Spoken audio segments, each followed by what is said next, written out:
ala min ye bi juma in jira an na k'a fɔ maliyɛnden bɛɛ lajɛlen ma ko juma mubarak. O tɛmɛnen kɔfɛ i ka ɲininkali a diyara n ye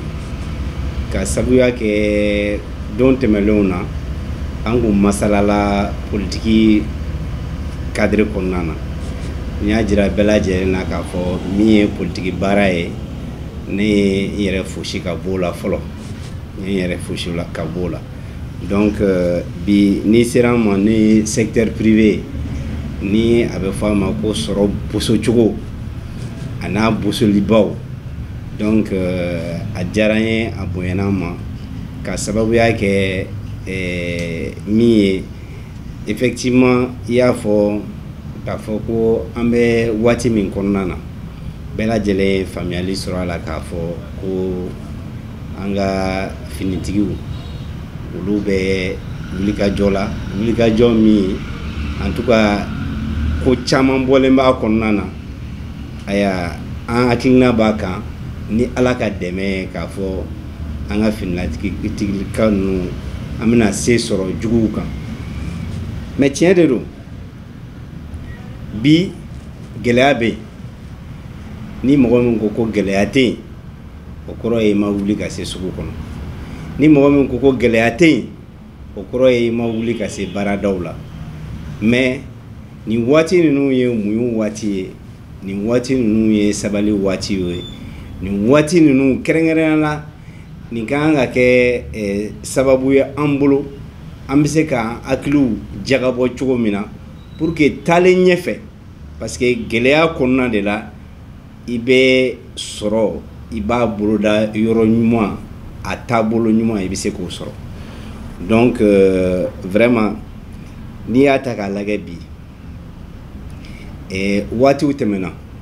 n m'a fɔ transition kɔnɔna mais waatiw tɛmɛna an dafɛ jamana in caman n bɛ misali di. Ne ye san 10 kɛ Mali chambre de commerce ɲɛmaaya la. N bɛ profiter ka Mali opérateur économique n bɛ profiter ka bɛɛ lajɛlen fo k'u fo k'u waleɲuman dɔn. U ye danaya minɛ min ta k'a da n kan Dieu merci ala ni ce. Je crois que a minɛ a ma jɛngɛ a ma bɔn. Donc n b'u fo k'u barikada. N ko waatiw tɛmɛna an dafɛ jamanaw u kun bɛna sanni kɛ Mali la ka taa feereli kɛ u yɛrɛ fɛ tellement que minɛn kun a da kun ka nɔgɔ Mali la o waatiw tɛmɛna. Mais an nana don système kɔnɔna na n'o ye système sous-régional ye. Bi n bɛ kuma ni dusu ye, n bɛ kuma ni hakili ye ka sababuya kɛ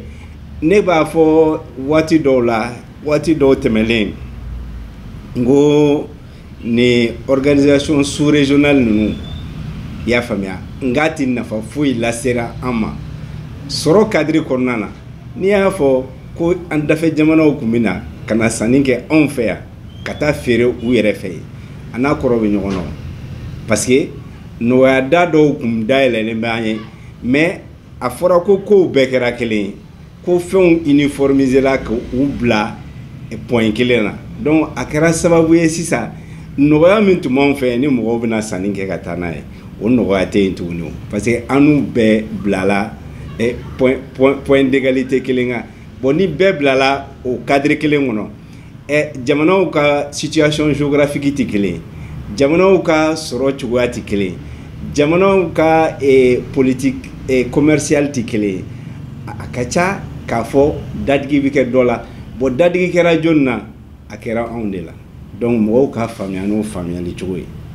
O ye faamuyali kelen ye n b'o di bi k'o kɛ somɔgɔ sama ye fɔlɔ. O tɛmɛnen kɔfɛ bi tiɲɛ de don dɔ bɛ ɲa la dɔ bɛ ɲa cɛlakaw la dɛ. An k'o ɲɛfɔ ɲɔgɔn ɲɛna. N'i ye Mali ta k'a lajɛ commerçant a cayara, association o cayara, structure d'encadrement du secteur privé a cayara. Mɔgɔw bɛ kuma souvent ni politique dɔrɔn cadre ye mais an ka kuma an yɛrɛ kan fɔlɔ. An ka association n'an ka organisation bɛ cogo min na est-ce que a sigilen bɛ sigicogo ɲɛnamaw n'an bolo wa est-ce que hakilinaw min n'a sigira n'a ye est-ce que baara bɛ kɛ o cadre kɔnɔna na wa est-ce que o organisation n'o association ninnu est-ce que bi u bɛ nafa lasera an ka mɔgɔw ma wa donc nin bɛɛ ye ɲininkali ye an kan ka min tɛnku an yɛrɛ la n'a danna ne ma bi parce que bɛɛ ni hakilina ta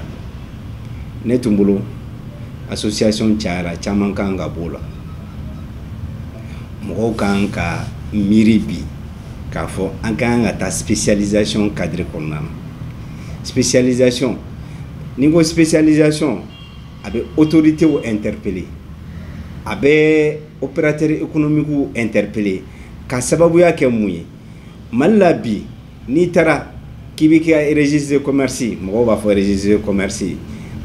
an bɛ to o tɔgɔ kan n'o tɛ tɔgɔ wɛrɛ b'a la i m'a faamuya n'i taara k'i bɛ taa o récépissé k'i bɛ to o ɲini mɔgɔw b'a fɔ n ye commerçant ye n ye industriel ye n ye prestataire de service ye o bɛɛ lajɛlen bɛ sɔrɔ sɛbɛn fura kelen kɔnɔ k'a di mɔgɔ kelen ma donc i kelen i bɛ se ka baara bɛɛ lajɛlen kɛ o bɛ na ni mun ye o bɛ na ni bilisa ɲagami de i y'a faamuya ne bolo autorités kan ka réfléchir bi comment an bɛ se ka taa spécialisation cadre kɔnɔna na parce que i bɛ opérateur kelen sɔrɔ société kelen b'a bolo o société kelen o bɛ se ka baara bɛɛ kɛ misali de don n bɛ min di la mais i b'a sɔrɔ a tigi a bɛ suman feere a bɛ nɛgɛ feere a bɛ fɛn wɛrɛw feere mun yɛrɛ taanan tɛ ɲɔgɔn ye quoi mun ni mun tɛ taa ni ɲɔgɔn ye moi je crois que an kan ka réflexion kɛ rapidement pour aller vers la spécialisation mais mɔgɔ kelen bɛ se ka société caman sɔrɔ mais société bɛɛ n'a ka baara mais k'a fɔ ko e ka société kelen o bɛ se que e permet ka baara in bɛɛ lajɛlen kɛ vraiment moi je pense que il faut que an ka bɔ o cadre kɔnɔna na bon an ka association ninnu fana moi je pense que o fana organisation kɛcogo la il faut que an ka hakilina ta bi k'a fɔ par exemple mun bɛ a tɔgɔ ye di nɛgɛ baara kɛ par exemple i y'a faamuya olu ka association ka sɔrɔ a dan ma parce que n'u taara o kɛnɛ kan nɛgɛ baara bɛ se ka kɛ cogo min na ka améliorer ou bien tiga baara bɛ se ka kɛ cogo min na ka améliorer ou bien malo baara bɛ se ka kɛ cogo min na ka améliorer etc. donc au fait a bɛ mɔgɔw éviter ka don conflit d'intérêt sifa dɔw ni ɲɔgɔn cɛla la donc au fait association fana kan ka spécialiser ni association spécialisée la a bɛ kɛ sababu ye ni mɔgɔw spécialisé la bɛɛ bɛ miiri de ne bɛ nin baara in kɔnɔna na a bɛ se ka améliorer cogo di n'i bɛ jago cadre kɔnɔna na donc a bɛ kɛ sababu ye sababu min bɛ i permet taalen ɲɛfɛ ka miiri e bɛna taa industrie cadre kɔnɔ cogo min na donc mɔgɔw bɛ se ka droguer ɲɔgɔn na n'aw droguera ɲɔgɔn na aw bɛ se ka taa ni ɲɔgɔn ye donc autorités fana kan ka dɛmɛ min lase parce que bi ni i ko jago dɔrɔn interlocuteur a bɛɛ y'o interlocuteur kelenw ye mais il faut aller dans une spécialisation a kɛra commerce cadre ye o a kɛra industrie cadre ye o il faut que mɔgɔw ka taa o kɔnɔna na parce que a bɛ autorités permet non seulement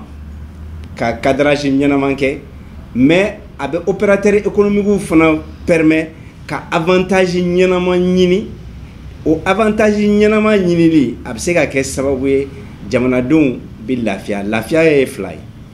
a bɛ kɛ sababu ye emploi bɛ se ka créer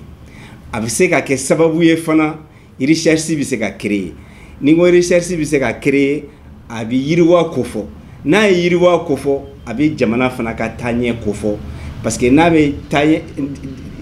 il faut que les gens comprennent que jamana tɛ yen ko jamana min ye jamana fɛntigi ye jamanadenw de ye fɛntigiw ye en réalité donc il faut que mɔgɔw k'o faamuya k'a fɔ ko nafolo o ye jamanadenw ye mais jamana tɛ quoi donc il faut que o ka se ka kɛ Maintenant, l'autre volet que moi je pense qui est très très important aujourd'hui, c'est que ni bolo funna bolo be da bolo tigi de kuna. La dette intérieure du Mali. Mɔgɔw ka hakɛ min bɛ État fɛ bi bɛɛ b'a dɔn gɛlɛya bɛ yen mais État kan ka songer au moins ka mɔgɔw comment on appelle ça soulager dɔɔni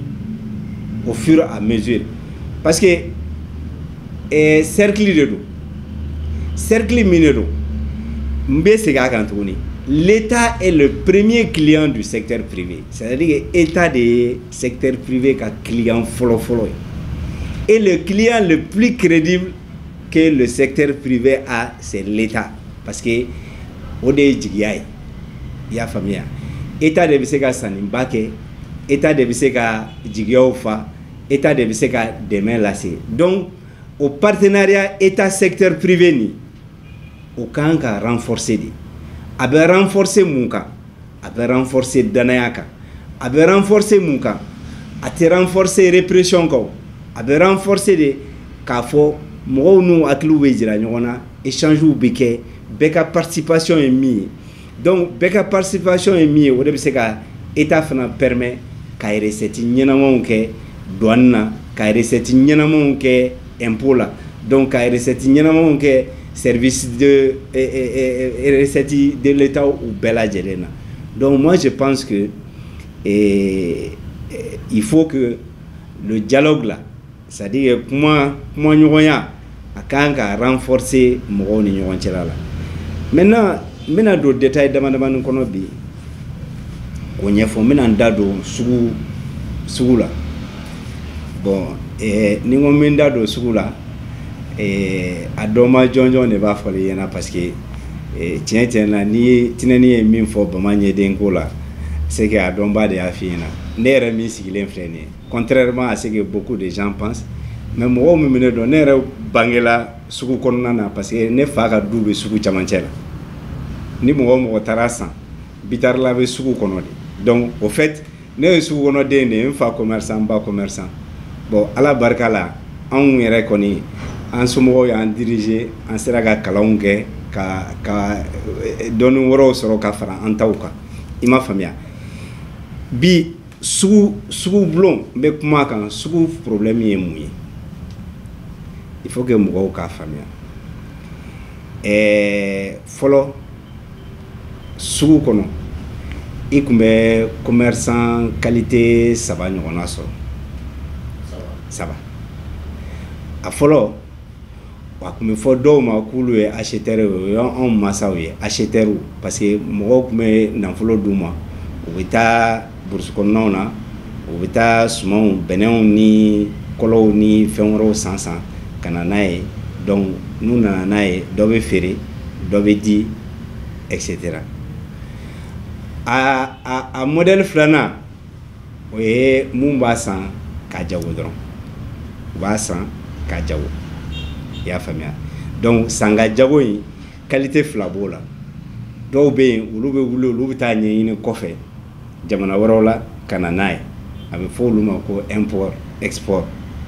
hali ni export man ca sa mais a dalen b'u kan ko import export olu kun man ca olu mɔgɔw kun man ca o tɛmɛnen kɔfɛ a sabanan ye min ye sabanan ye mɔgɔw min b'a san ka a wo intérêt o ye détail ye quoi a bɛ fɔ min ma ko commerçant de détail mun b'a a fɛngɛ donc i tun bɛ nin qualité 3 i b'o sɔrɔ sugu kɔnɔ i y'a faamuya donc mais anw yɛrɛ ka population par essence malien bɛ jago dɔn an bɛ ko wɛrɛw dɔn dɛ mais an bɛ jago dɔn malien bɛ jago maîtriser a maîtriser cogo la mais a kana kɛ futinɛ ye mɔgɔw ma mais dunanw donna an senkɔrɔ parce que qualité dɔ bɛ yen olu bɛ taa tali kɛ kɔfɛ ka na n'a fɔra u bɛ taa tali kɛ mɔgɔw min fɛ olu yɛrɛ kɛra sugu kɔnɔ don dɔw ye sisan o ye dankari importation belebeleba caman na k'a sababuya kɛ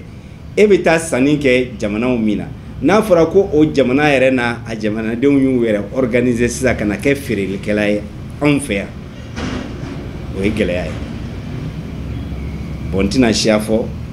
mais bɛɛ lajɛlen ye faamuyali sɔrɔ n bɛ min fɔ la nin ye i y'a faamuya donc bi an ka autorités ka kan ka mun kɛ o cadre kɔnɔna na société étrangère fɛn o fɛn mɔgɔ o mɔgɔ n'i tɛ malien ye ni k'i bɛna sigi an ka jamana kɔnɔna na ka feereli kɛ i ma faamu fo i ni malien dɔ ka dɔrɔgɔ ɲɔgɔn na pour que c'est à dire que avantage ninnu a fanba bɛ se ka to an ka jamana kɔnɔ cogo min ou bien i ka to kɔfɛ i ka représentation ka kɛ yan maliyɛnw ka se ka baara kɛ ni o hakilina ye mais n'an y'a autoriser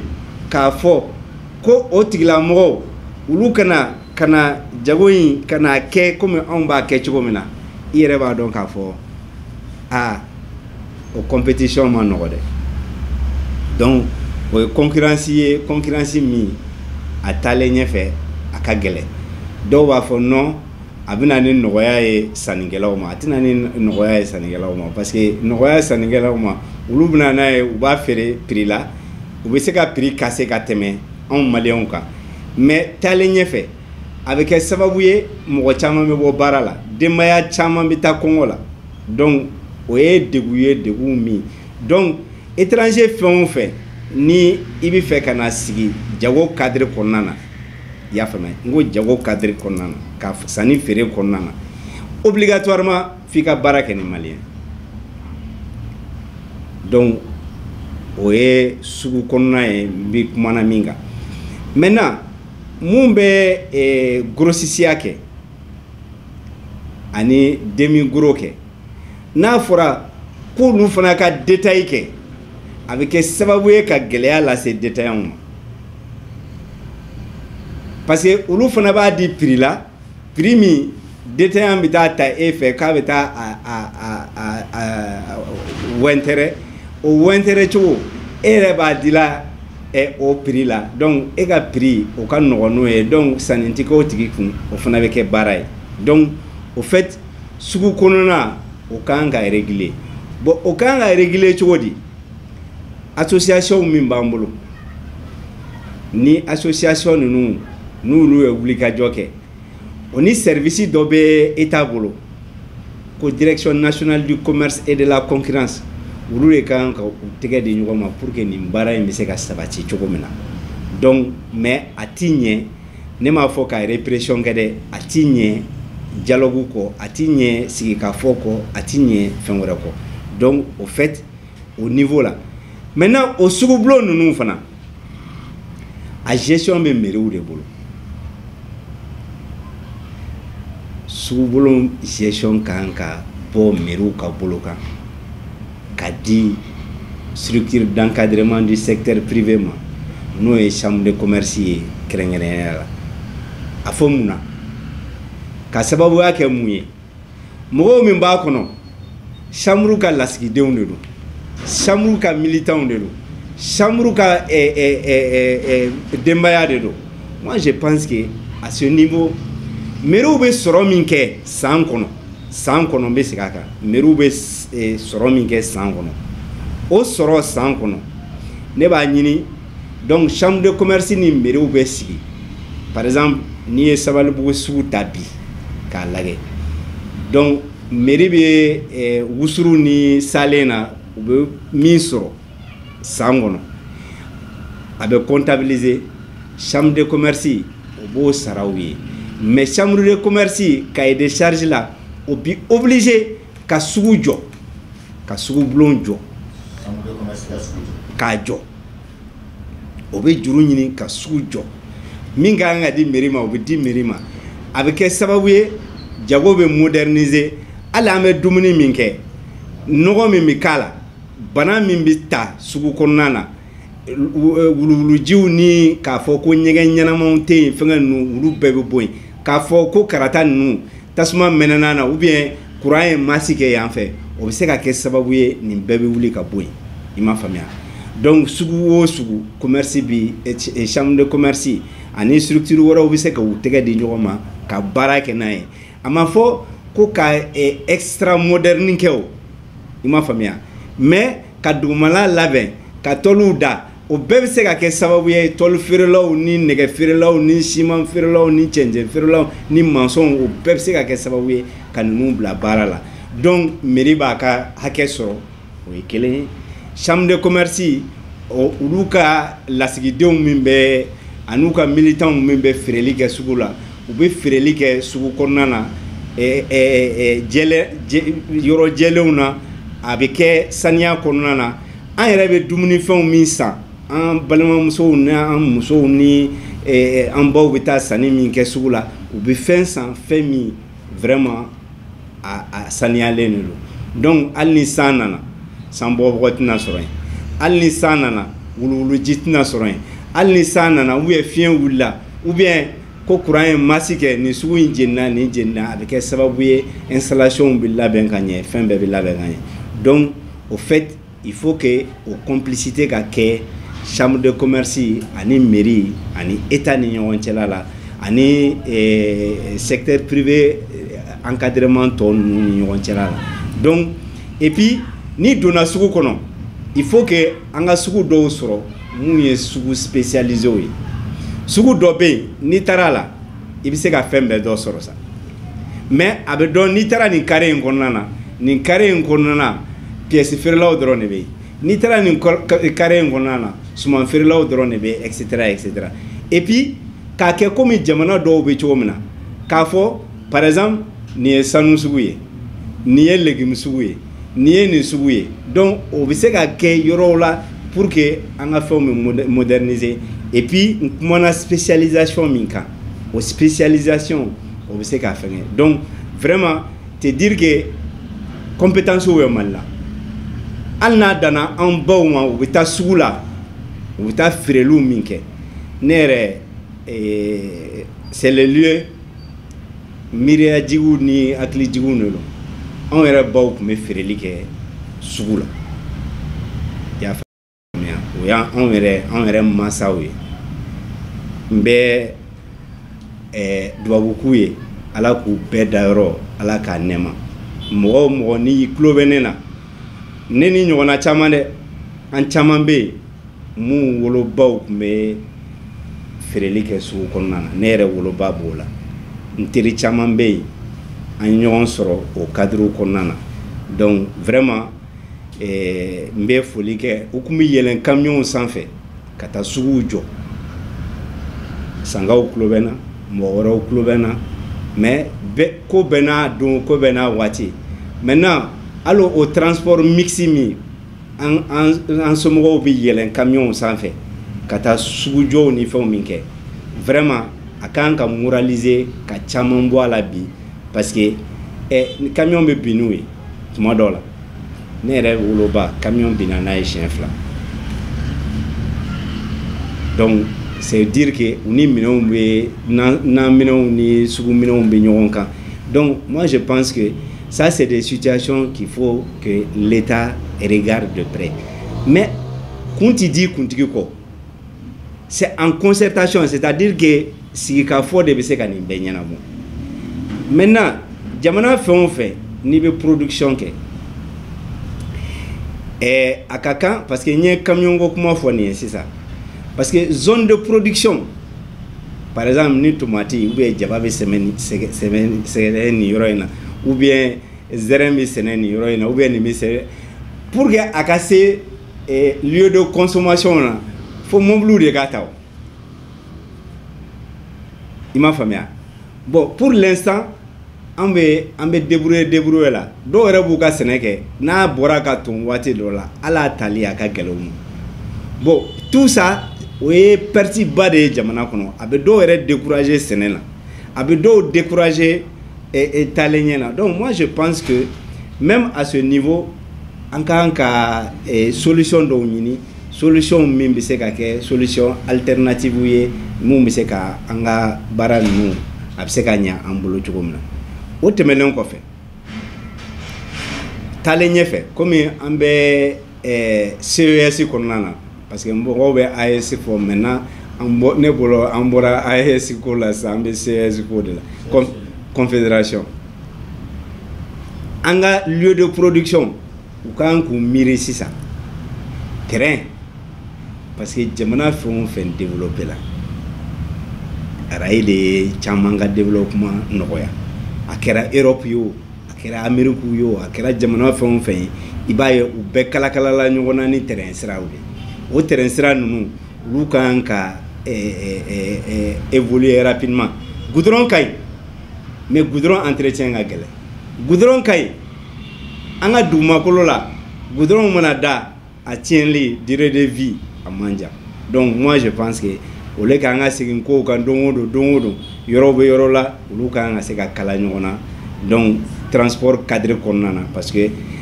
n'i ko jago i bɛ transport ko fɔ n'i ko transport i bɛ bitar transi fana ko fɔ publicité tɛ donc moi je pense que o ye commerce cadre ye mais o tɛmɛlen kɔfɛ mɔgɔ caman bɛ kuma ko usine essayé la Mali la dɛ depuis Modibo Kile n tɛ min kɛra o ɲɛfɛ n t'olu dɔn dɛ Modibo Kile yɛrɛ o tɛ n tilela ko ye mais an y'a kalan a fɔra an ɲɛna usine min sigira Modibo ka fanga mara kɔnɔna na donc c'est que mun de ma marché est-ce que anw yɛrɛ an bɛ to ka sigi k'an miiri k'a fɔ mun de b'a to bɛɛ bɛ kuma bɛɛ b'a fɔ usines de bɛ baara di mɔgɔw ma politique mɔgɔ fɛn o fɛn mana a daminɛ usines de bɛ na ni baara ye usines de bɛ na ni nin ye usines de bɛ na ni ye mais mun de la usine baara a ka gɛlɛn anw fɛ yan bi ne bolo n'i y'a ta k'a lajɛ bi i y'a faamuya o études ninnu olu tun kan ka kɛ kɛcogo la kɛcogo min a bɛ na ni amélioration ye an bolo ne bolo Mali gouvernement aujourd'hui an kan ka réflexion bɔ rapidement concertation kɔnɔna na k'a dɔnya k'a fɔ an mago bɛ mun usine sifaya de la jamana in kɔnɔ bi Mali yɛrɛ bɛ mun usine de fɛ jamana in kɔnɔ bi an bɛ fɛ mun usine de ka dilan fɛ yan ni bɛn kɛra o kan maintenant commerçant min bɛ baara kɛ o cadre kɔnɔna na olu ka wele projet ka monter projet ka porter ni mɔgɔw ye opérateur économique ye mun ka baara y'a ye par exemple n'a fɔra ko te sisan min misali ta te kan mɔgɔw min bɛna ni te ye jamana in kɔnɔ u dɔnnen don tew min bɛna jamana kɔnɔ te bɛɛ tigi b'a la o n'i ye te baarakɛlaw n'i y'u fara ɲɔgɔn kan k'a fɔ anw bɛ fɛ ka te usine an bɛ fɛ k'a sigi nin yɔrɔ in na an bɛ fɛ ka te usine an bɛ fɛ k'a dilan nin yɔrɔ in na an bɛ fɛ te ka sɛnɛ nin yɔrɔ in na bon n'i y'o lajɛ k'i concentré o kan n'i y'i concentré o kan k'a fɔ ko o te baara o kan ka labɛn aw fɛ maintenant olu de bɛna n'a ye olu de b'a dɔn nɔgɔya bɛ se ka k'a la cogo min na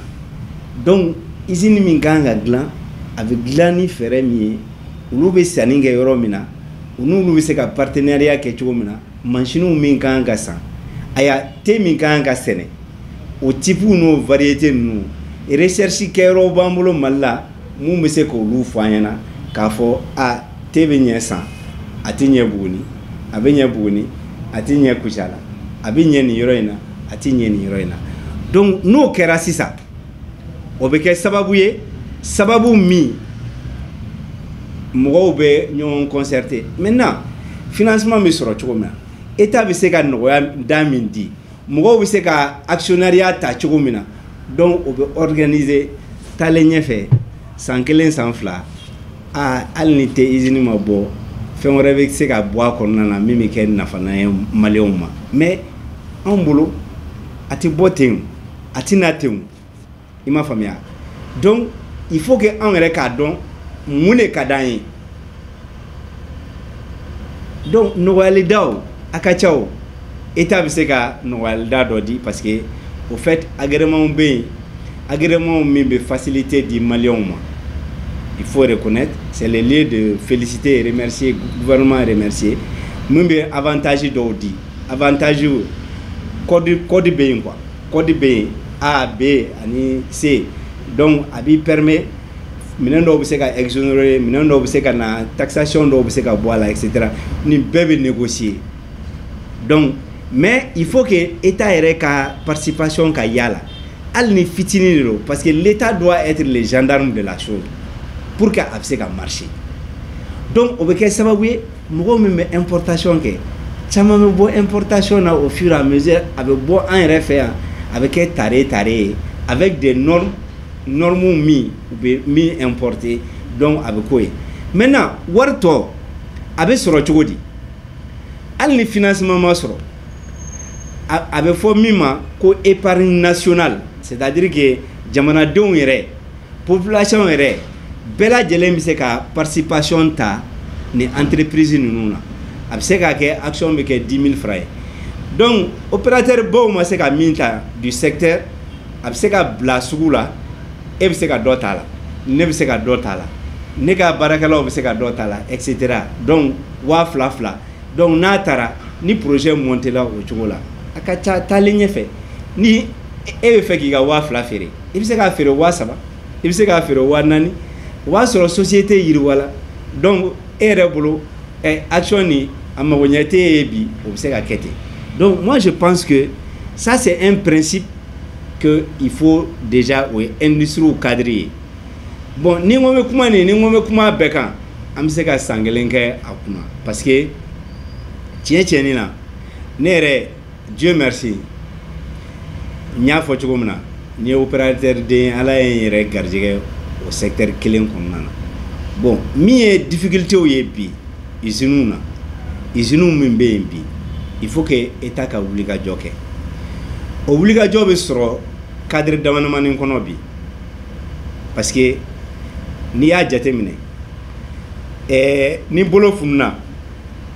a bɛ da bolotigi de kunna n'i ye usine ninnu ta k'a lajɛ caman ka production ɲɛngirilen bɛ bi ka sababuya kɛ courant ko ye parce que n'a fɔra k'i ka usine baara gasoil kan a ka gɛlɛn donc a kɛlen bɛ sababu ye bi fɛn caman yobayobalen bɛ donc u k'a lajɛ les temps de production des unités industrielles courant ka se ka di unité industrielle ma o waatiw kɔnɔna na EDM bɛ se k'o programmation ɲɛɲini k'o kɛ pour que au moins baarakɛlaw ka se ka baara kɛ usines kɔnɔna na i m'a faamuya o ni consommation domestique tɛ kelen ye parce que nin ye production de production dun o de bɛ nafa lase jamanadenw ma o de bɛ nafa lase jamana ma bon o tɛmɛnen kɔfɛ il faut que soulagement dɔw kana soulagement ninnu bɛ sɔrɔ min na il faut consommer la production locale consommer malien la politique kuma bɛɛ la a bɛ sɔrɔ mais il faut k'a ka waleya a bɛ waleya cogo di gouvernement kan ka obligation de ta k'a da mɔgɔw kunna k'a fɔ ni produit a bɛ produit Mali la a bɛ san Mali la c'est-à-dire que valeur ajoutée bɛ fɛn o fɛn na k'a fɔ ko hali ni bɛna ni produit semi fini ye k'a yɛlɛma donc priorité ka di e ka sanni ma ka tɛmɛ min bɛ bɔ n'a ye kɔfɛla la jamana wɛrɛw la donc tout ça ça peut encourager les gens hali usine jɔw bɛ se ka kɛ par étape i bɛ se ka na ni par exemple thé ye sisan ani boîte bɛ dilan yan thé mɔgɔw min bɛ thé bila sachet ninnu kɔnɔna na o ye main d'œuvre min i b'a créer Mali kɔnɔ ça c'est un exemple que je donne n bɛ se ka exemple di fɛn caman na dɛ mais comme i yɛrɛ y'a fɔ cogo min na nin ye kuma ɲɛsigiw ye min ka di n ye taalen ɲɛfɛ an bɛna thématiques ta an bɛ mun développer secteur d'activité donc an yɛrɛ connaissance min an y'a sɔrɔ an b'a partager ni mɔgɔw ye n'an b'a partager ni mɔgɔw ye a bɛ se ka kɛ misali ɲɛnama ye génération nataw ma pour que mɔgɔw bɛ se ka baara kɛ sɔrɔ kɔnɔna na et puis il faut obligatoirement que les autorités comprennent que c'est vrai, code UB, code de la douane B, code de minier B, code Nimbe, code Nimbe. Maintenant, moi, fait une entreprise créée. Le minimum de connaissances de ces textes-là, il faut que, au cas où Saria Blondaou là, Saria Blondaou te doré, Api Mali, agent pour la promotion des investissements, au Yoro là, à Kaseka Soroy. Au Dronte, à Kaseka Soro, notaire ou fait. Ni Tarakibi société créée notaire fait. À Kanga Seka Gafé Dima, qui bla sera mis. Il y a devoir ou ni obligation, il y a doyan. Parce que moi, je suis la société créée, registrée, ni memolo, mais vous voulez mettre en marché. Bon, au BFM, moi je pense qu'aujourd'hui, en Mali croix, ni qu'il y a croix gland, ou bien ni qu'il y a fait un gland, il va glaner sous ce moment.